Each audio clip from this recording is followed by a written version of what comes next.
Okay, now we have a situation in which we have a 5.5 joule work done by the system against non-conservative forces and 7.9 joules done by gravity on the system. We want to find the change in kinetic energy. Well, the work done by the system is the work done against non-conservative forces plus the work done against conservative forces.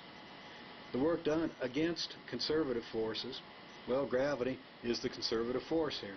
Now, gravity does 7.9 joules of work on the system, so that the system must do negative 7.9 joules of work on gravity. So the work done on the system, or by the system on the conservative forces is negative 7.9 joules.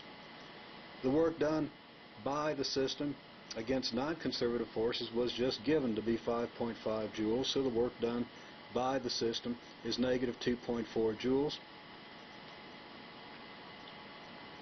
which means, if we wish to push it a little further, that the kinetic energy would increase by 2.4 joules.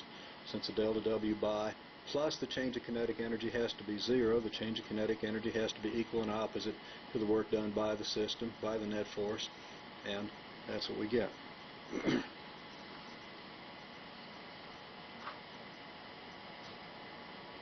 Here's a more concrete example.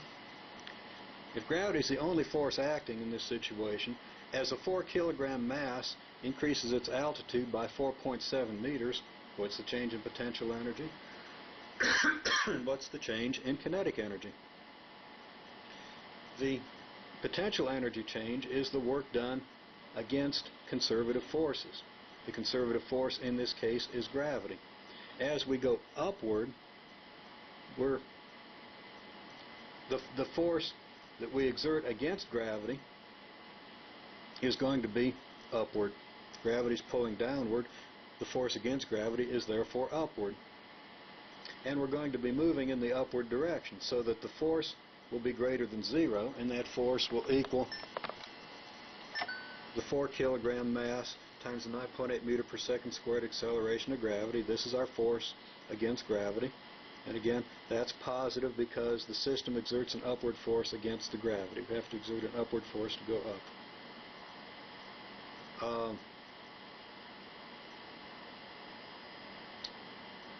I didn't say that quite right. We exert an upward force against gravity when we go up because gravity is exerting a downward force. And it doesn't matter if we're going up or down. Gravity's force is downward, so the force that we exert against gravity is always upward. Okay, and also the 4.7 meters is positive. Force is positive, the 4.7 meters is positive, and we multiply this out, we get approximately 184 joules of potential energy change. Now, the work done by the system is the work done against conservative forces plus the work done against non-conservative forces. We already said that gravity is the only force acting here, so that the non-conservative forces have to add up to 0. They're non-existent. The only force is the conservative force of gravity. So that the delta W, the work done by the system, is just the work done against gravity, and that's our plus 184 joules, which is our change of potential energy. The work done by the system plus a change in kinetic energy is 0, so if we want to find the change in kinetic energy, it's equal and opposite to the work done by the system, which is going to be negative 184 joules. Now, there's a simple interpretation of that. If gravity is the only force acting here, then the only way this thing's going to raise from here to here is to be going fast enough at this point to get this high. Okay?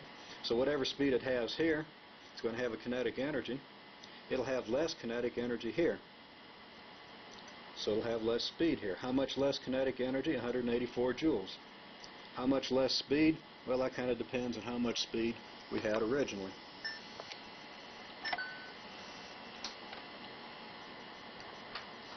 The opposite case, what if the object falls 4.7 meters? The same object, same mass, but what if it falls? Again, gravity is the only force. We want to find our change in potential and change in kinetic energy. Well, change in potential energy is the work done against conservative forces. The system is still exerting an upward force against gravity simply because gravity is exerting a downward force. Any force exerted against gravity is an upward force. Our delta Y is now negative so that our change in potential energy is negative. Then the work done by is the work done against conservative forces plus the work done against non-conservative forces. Again, gravity is the only force, so there are no non-conservative forces, so this term doesn't exist.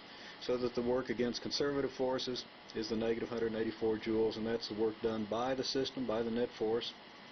And that plus the kinetic energy is 0, so the change in kinetic energy is the negative of the change of the work done by the system, which is the negative of your negative 184 joules, which is positive 184 joules.